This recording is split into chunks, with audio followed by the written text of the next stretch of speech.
Le carton ondulé. Si cette petite guêpe aime le carton ondulé pour ses cachettes, nous l'aimons surtout pour emballer nos marchandises, déménager, fabriquer des présentoirs ou des prêts à vendre, et même créer des meubles. Le carton ondulé a deux qualités. Il est léger et solide. Ce qui le rend léger et solide, sa structure. Deux feuilles planes, les couvertures qui entourent une feuille ondulée, la cannelure. Plus les cannelures sont grandes, plus le carton est rigide.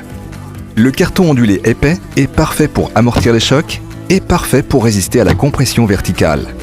Les cannelures peuvent aussi être petites. Plus le carton est fin, plus il est facile d'imprimer sur sa couverture et plus il résiste à l'écrasement et à la compression à plat. On peut utiliser une simple cannelure qui servira à caler ou protéger des produits.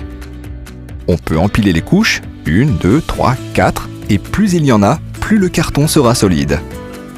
D'accord, mais comment fabrique-t-on ces cannelures? On prend des bobines de papier, du papier recyclé ou papier craft. On les passe dans cette onduleuse. Cette machine utilise la chaleur, l'humidité et la pression pour onduler le papier.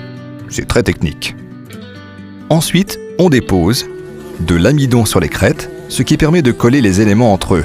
La couverture extérieure qui finit d'assurer la cohésion et la résistance du carton ondulé.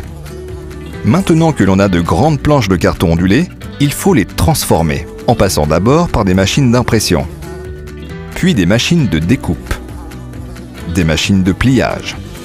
Et il y a même parfois des combinés, impression, découpe, pliage.